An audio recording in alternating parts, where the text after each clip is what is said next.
ಪ್ರತಾಪ್ ಸಿಂಹ ಒಬ್ಬ ಅಯೋಗ್ಯ, ಅವನಂತ ಮುಠಾಳ ಇನ್ನೊಬ್ಬರು ಇಲ್ಲ. ಪ್ರತಾಪ್ ಸಿಂಹ ಅವರೇ ಬಾಯ ಮುಚ್ಕೊಂಡಿರಬೇಕು.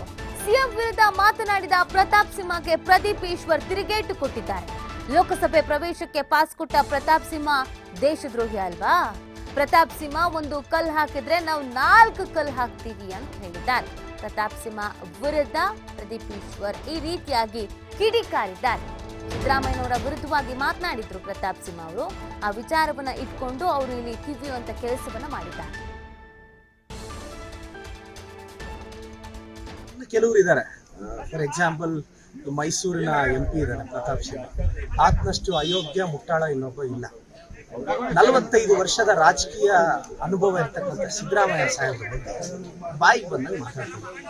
ಪ್ರತಾಪ್ ಸಿಂಹ ಅವರೇ ಬಾಯಿ ಮುಚ್ಕೊಂಡಿರ್ಬೇಕು. ನಿಮ್ಮ ಬಾಯಿತ್ಯವನ್ನ ಕಡಿಮೆ ಮಾಡ್ಕೋಬೇಕು. ಲೋಕಸಭೆಗೆ ಪಾಸ್ ಕೊಟ್ಟಲ್ಬೇಕು ಈ ದೇಶದ್ರೋಹಿ ಆನ್ಸರ್ ಮಾಡಿ.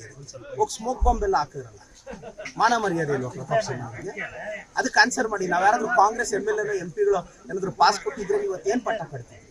ಸಿದ್ದರಾಮಯ್ಯ ಸಾಹೇಬ್ರ ಬಗ್ಗೆ ಮಾತಾಡ್ತಾರೆ. ಪ್ರತಾಪ್ ಸಿಂಹ ಬಾಯಿ ಮುಚ್ಕೊಂಡು ಇರ್ಬೇಕು. ಮಾತಾಡೋದು ನಿನಗೆ ಅಲ್ಲ. ನೀವು 1 ಕಲ್ಲು ಹಾಕಿದ್ರೆ ನಮಗೂ 4 ಕಲ್ಲು ಹಾಕೋದು ಬರುತ್ತೆ. ಮತ್ತೆ ಇನ್ನು ಕೆಲವರು ಇದ್ದಾರೆ. ಫಾರ್ ಎಕ್ಸಾಂಪಲ್ ಮೈಸೂರಿನ MP ಇದ್ದಾರೆ ಪ್ರತಾಪ್ ಸಿಂಹ. ಆತನಷ್ಟು ಅಯೋಗ್ಯ ಮುಟ್ಟಾಳ ಇನ್ನೊಬ್ಬ ಇಲ್ಲ. 45 ವರ್ಷದ ರಾಜ